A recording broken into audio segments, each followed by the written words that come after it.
Hello my beautiful souls, welcome back to my channel. आज की reading में हम देखने वाले हैं कि आपके पार्टनर आपसे क्या कहना चाहते हैं। नो कांटेक्ट में रह के उनकी फीलिंग्स आपको लेकर कैसी हैं और ऐसा क्या है जो वो आपसे कहना तो चाहते हैं लेकिन चाह कर भी आपसे कह नहीं पा रहे हैं। रीडिंग जनरल है, आप लोगों के साथ जितना रेजोनेट करती है आप उतना रखिए, जितना रेजोनेट नहीं करता है उसे जाने दीजिए। मेल एंड फीमेल सभी के लिए और सारे ही साइंस के लिए रीडिंग है। रीडिंग टाइमलेस है, तो जिस वक्त पे आपके सामने आती है उस वक्त पे रीडिंग आपके साथ रेजोनेट कर सकती है।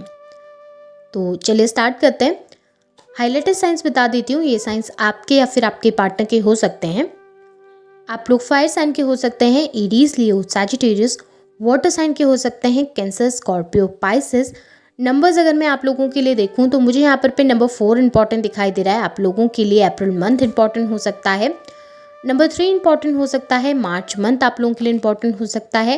यहाँ पर लियो की एनर्जी काफ़ी स्ट्रॉन्ग निकल के आई है। एरीज की एनर्जी काफ़ी ज़्यादा स्ट्रॉन्ग निकल के आई है। पाइसेस की एनर्जी काफ़ी ज़्यादा स्ट्रॉन्ग निकल के आई है। और नंबर 10 अक्टूबर मंथ भी इंपॉर्टेंट दिख रहा है यहाँ पे। तो चलिए स्टार्ट करते हैं एनर्जीज़ को। सबसे पहली बात मुझे ये नज़र आ रही है कि ये जो इंसान है वो आपको बताना चाहते हैं कि वो इंतज़ार कर रहे हैं आपका। वो इंतज़ार कर रहे हैं कल के दिन सब चीज़ें सही हो जाने का। वो इंतज़ार कर रहे हैं किसी मैजिक का। वो इंतज़ार कर रहे हैं कि समय आप लोगों के बीच में सही हो सके, जो कि इस समय पे सही नहीं है। आपके पार्टनर, आपकी जो पर्सन है, वो कहीं ना कहीं ओवर थिंकिंग बहुत करते हैं, बहुत सोचते हैं आपके बारे में। और जब भी आपके बारे में सोचते हैं तो वो अपने आप को समझ नहीं पाते, वो अपनी फीलिंग्स को नहीं समझ पाते। कहीं ना कहीं आपको समझने के चक्कर में वो खुद कंफ्यूज होकर बैठे हुए हैं। उन्हें ये समझ में नहीं आता कि आपसे दूर जाने के बाद भी, आपसे डिस्टेंस क्रिएट करने के बाद भी, आपसे नो कांटेक्ट सिचुएशन में आने के बाद भी बार बार क्यों वो आपको मिस करते हैं, बार बार क्यों आपका ख्याल उनके माइंड में आता रहता है और क्यों वो आपको अपने जहन से निकाल नहीं पा रहे।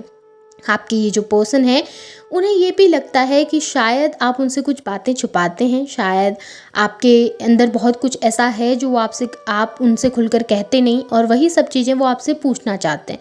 वो पूछना चाहते हैं आपसे कि ऐसा क्या है जो आप उनसे हाइड करें, या ऐसा क्या है जो आप उनके लिए फील तो करते हैं लेकिन उनके सामने एक्सप्रेस नहीं करते या उन्हें नहीं बताते।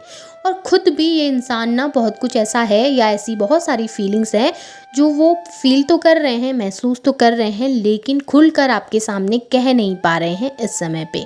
और इस समय आपको ये भी बताना चाह रहे हैं कि मेरे माइंड में बहुत कुछ चल रहा है, मेरे माइंड में बहुत सारे थॉट्स चल रहे हैं और उन सब थॉट्स को मैं गैदर करने की कोशिश कर रही हूँ। मैं समझने की कोशिश कर रहा हूँ या कर रही हूँ कि कैसे सिचुएशन को सही किया जा सकता है, कैसे हम दोनों के बीच के डिस्टेंस को सही किया जा सकता है। हाँ, वो चाहते हैं आपके साथ आगे बढ़ना, हाँ वो चाहते हैं चीज़ों को सही करना, लेकिन इस समय पे उनको खुद भी नहीं पता कि कैसे वो चीज़ें सही कर पाएंगे, कैसे वो चीज़ों को वर्कआउट कर पाएंगे।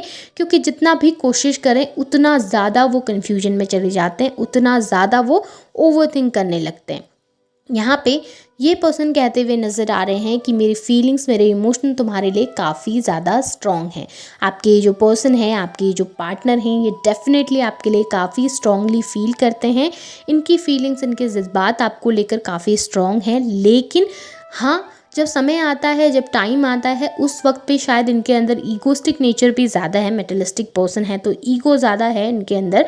एक्सप्रेस करने में इनको बहुत ज़्यादा दिक्कतें पैदा होती हैं, खुलकर अपनी फीलिंग जाहिर नहीं कर पाते, क्योंकि कभी कभी इनको लगता है जो इंसान इमोशनल होता है लोग उसका फ़ायदा उठाते हैं। इनको लगता है कि लोग अगर अपनी फीलिंग्स, अपने जज्बात को खुलकर लोगों के सामने जाहिर करते हैं तो शायद सामने वाला उनके जज्बातों को नहीं समझता और कहीं ना कहीं वो लोग वीक फील करने लगते हैं, वो लोग कमज़ोर फील करने लगते हैं उस इंसान के सामने। तो ये खुद को स्ट्रॉन्ग दिखाना चाहते हैं, खुद को मजबूत दिखाना चाहते हैं और ये नहीं दिखाना चाहते कि इस समय शायद उतने ओवर रिएक्शन के बाद, शायद आपको छोड़ देने के बाद अभी जो ये चीज़ें फील कर रहे हैं वो अगर आपके सामने एक्सप्रेस करेंगे, वो शायद आपको बताएंगे तो फिर आप उनको गलत समझने लगेंगे। आपको ये लगने लगेगा कि एक बार में ये इंसान मुझे बोलता है कि मुझे साथ में नहीं रहना, एक बार में ये इंसान मुझे बोलता है कि मुझे चीज़ें तेरे साथ ठीक नहीं करनी है, तुम्हारे साथ ठीक नहीं करनी है, और दूसरे ही पल में ये आके मुझे बोल रहे हैं कि मेरी फीलिंग्स तुम्हारे लिए बहुत ज़्यादा है। कहीं आप उनको गलत ना समझ लें, इसलिए वो चीज़ों को अपने तक रखने की कोशिश कर रहे हैं। हाँ, कन्फ्यूज़्ड हैं, हाँ, माइंड में बहुत सारी चीज़ें चल रही हैं और किसी एक फ़ैसले पे आ पाना इनके लिए इस समय पे थोड़ा मुश्किल हो रहा है। जैसे कि मैंने आपको बताया कि कन्फ्यूजन है, डेफ़िनेटली बहुत कन्फ्यूजन है और एक डिसीजन ले पाना इस समय पे मुश्किल है। आपसे बस ये कहना चाहते हैं कि थोड़ा-सा पेशेंस रखो, थोड़ा-सा पेशेंस रखेंगे अगर आप, थोड़ा-सा पेशेंस रखने के लिए वो कह भी रहे हैं आपसे कि थोड़ा इंतज़ार कर लो, थोड़ा वेट कर लो, मैं जैसे ही डिसीजन पे आऊँगा या आऊँगी, मैं तुम्हारे पास ज़रूर आऊँगा, तुम्हें कमिटमेंट भी दूँगा। बट तुम्हें कमिटमेंट देने से पहले मैं पहले खुद श्योर हो जाना चाहता हूँ, मैं पहले खुद समझ लेना चाहता हूँ कि मुझे सच में चाहिए क्या। क्योंकि इस समय अगर वो आपके पास आके कमिटमेंट देंगे और अगर उनको फ्यूचर में वो सब चीज़ें नहीं चाहिए होंगी या उनकी फीलिंग्स इतनी स्ट्रांग नहीं होंगी तो शायद कहीं ना कहीं आप हर्ट हो जाएंगे। तो वो ये भी नहीं चाह रहे हैं कि वो आपको हर्ट कर दें। तो बस वो आपसे ये चाहते हैं कि आप थोड़ा-सा इंतज़ार कीजिए, जैसे ही वो श्योर होंगे अपनी चीज़ों को लेकर आपके पास आकर आपको कमिटमेंट ज़रूर देंगे, क्योंकि आपके साथ वो भी फ्यूचर देखते हैं, आपके साथ वो भी ग्रोथ देखते हैं। उन्हें भी पता है कि आपके साथ रहकर वो कितने कंफर्टेबल हैं, उन्हें भी पता है कि आपके साथ रहकर वो कितना खुश हैं, उन्हें भी पता है कि आपके साथ रहकर उनको जो चीज़ें रिसीव हो सकती हैं, वो किसी तीसरे पर्सन के साथ नहीं होंगी। क्योंकि जितना प्यार, जितना अफ़ेक्शन आपके अंदर है, जितनी आप उनकी रिस्पेक्ट करते हैं, जितना आप उनकी केयर करते हैं, उतना कोई तीसरा पर्सन कभी करेगा नहीं। ये वो बहुत अच्छे तरीके से जानते हैं। और अपनी लाइफ में किसी ऐसे इंसान को छोड़ देना जो आपसे प्यार करता है, जो आपके लिए फ़ील करता है, वो बेवकूफ़ी है बहुत बड़ी। और ये वो भी जानते हैं बहुत अच्छे तरीके से, आपके पार्टनर को भी पता है कि ये बेवकूफ़ी वो कर रहे हैं इस समय पे। और वो चीज़ों को लेकिन श्योरिटी के साथ करना चाहते हैं, वो चीज़ों के लिए श्योर होना चाहते हैं। पहले वो 100% कन्फर्म होना चाहते हैं कि हाँ, मुझे यही इंसान चाहिए, मुझे इसी के साथ रहना है, मुझे इसी के साथ कंटिन्यू करना है। और जैसे ही वो श्योर होने लगेंगे, जैसे ही उनको वो कन्फर्मेशन मिलेगा, वैसे ही आपके पास आएँगे, आपको कमिट करेंगे, आपके साथ रहेंगे और आपके साथ इस रिलेशनशिप को आगे बिल्ड करने में मेहनत भी करेंगे। इस समय एनर्जी थोड़ा-सा स्लो दिखी है, इस समय एनर्जीज़ थोड़ा-सा ऐसी नज़र आ रही है कि ओवरथिंकिंग ज़्यादा है, सोच-विचार ज़्यादा है और उन चीज़ों को अभी अपने थॉट्स को गैदर नहीं कर पा रहे हैं। आपसे ये भी कहना चाहते हैं कि आपसे दूर जाने के बाद उनकी लाइफ में कुछ भी अच्छा नहीं हुआ, आपसे दूर जाने के बाद उनकी लाइफ में चीज़ें बैलेंस ही नहीं है, कहीं पर पे मन ही नहीं लग रहा, कोई रिलेशनशिप अच्छा ही नहीं चल रहा। आपके जाने के बाद आगे बढ़ने की कोशिश की है उन्होंने, लेकिन वहाँ पर भी उनको फेलियर्स रिसीव हुए हैं, कहीं पर भी उनके काम सही से नहीं हो पा रहे हैं, क्योंकि अभी वो बैलेंस थॉट में नहीं है, अभी वो एक अच्छे थॉट में नहीं है, अभी वो एक अच्छी बैलेंस एनर्जी में नहीं है। और आपके जाने के बाद इमोशनली खुद को उन्होंने काफ़ी ज़्यादा वीक महसूस किया है, कमज़ोर महसूस किया है, क्योंकि जितना आप उन्हें समझते थे उतना उन्हें अब कोई नहीं समझ पा रहा, उतने सुनने वाला इनका कोई नहीं बचा है और इस वजह से वो अब परेशान रहने लगे हैं, डिप्रेस रहने लगे हैं। आपको ये भी कह रहे हैं कि रातों को अच्छे से सो नहीं पा रहे हैं, नींद अच्छे से नहीं आती है, फीलिंग्स अच्छे से एक्सप्रेस नहीं कर पाते हैं और कहीं न कहीं इन सब चीज़ों की वजह से उनकी पर्सनल लाइफ में भी दिक्कतें पैदा हो रही हैं, उनके वर्क प्लेस में भी दिक्कतें पैदा हो रही हैं और वो इस समय अपनी लाइफ में काफ़ी परेशान हैं। बर्डन और रिस्पॉन्सिबिलिटीज़ काफ़ी ज़्यादा हैं, जिस वजह से वो खुद को हर्ट कर चुके हैं, खुद को परेशान कर चुके हैं और इस परेशानी से बाहर भी इस समय पे नहीं निकल पा रहे हैं। और काफ़ी ज़्यादा एंजाइटी, काफ़ी ज़्यादा डिप्रेशन की एनर्जी है, काफ़ी ज़्यादा वीकनेस इस इंसान को फ़ील हो रही है। सो यही सब चीज़ें हैं जो ये पर्सन आपसे शेयर करना चाहते थे, आपको बताना चाहते थे। बस आपसे इतना चाहते हैं कि थोड़ा उन पे ट्रस्ट कीजिए, थोड़ा उनसे इंतज़ार कीजिए, उनका जितना प्यार आप करते हैं उतना प्यार उनके लिए रखिए। वो जैसे ही चीज़ों को सॉर्ट आउट करेंगे, अपनी लाइफ़ की चीज़ों को लाइन पे लेके आएँगे, वैसे आपके पास आकर आपको कमिटमेंट ज़रूर देंगे। सॉरी फ़ील करते हैं, हर्ट फ़ील करते हैं, उन्हें पता है कि आपको हर्ट किया है, उन्हें पता है कि आपको तकलीफ़ दी है, उस चीज़ के लिए डेफ़िनेटली सॉरी ये पर्सन मुझे दिखाई दे रहा है, डेफ़िनेटली कन्फेस करना चाह रहा है। बहुत कुछ कहना चाहते हैं लेकिन ना वही मन के अंदर दबा के बैठे हुए हैं अपनी फीलिंग्स, अपने इमोशंस को।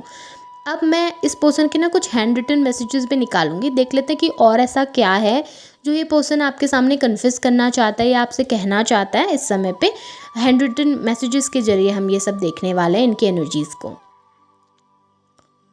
यहाँ पे सबसे पहला मैसेज निकल के आया है कि इनके अंदर बहुत सारी बुरी आदतें हैं। डेफ़िनेटली उनको पता है कि उनके अंदर बहुत सारी बुरी आदतें थी, बुरी आदतें हैं, उन्हें वो सॉर्ट आउट करने की कोशिश कर रहे हैं। बचपना बहुत ज़्यादा है इनके अंदर, चाइल्डिश बिहेवियर है, बट हाँ, वो जानते हैं कि आप जितना पैम्पर आप करते हैं ना, उनको कोई दूसरा नहीं कर सकता। आप उनके लिए परफेक्ट हैं, ये उनको पता है। आपके साथ एक लंबा समय बिताना चाहते हैं, लॉन्ग ड्राइव पे जाना चाहते हैं, टाइम स्पेंड करना चाहते हैं, एक लंबी ज़िंदगी को आपके साथ ये पर्सन जीना चाहता है और डेफ़िनेटली ये सब चीज़ें वो फील करता है, लेकिन इस समय पे आपसे दूर भी नहीं रहा जा रहा, आपसे डिस्टेंस भी क्रिएट नहीं किया जा रहा है, लेकिन आपसे डिस्टेंस क्रिएट करके भी बैठे हैं।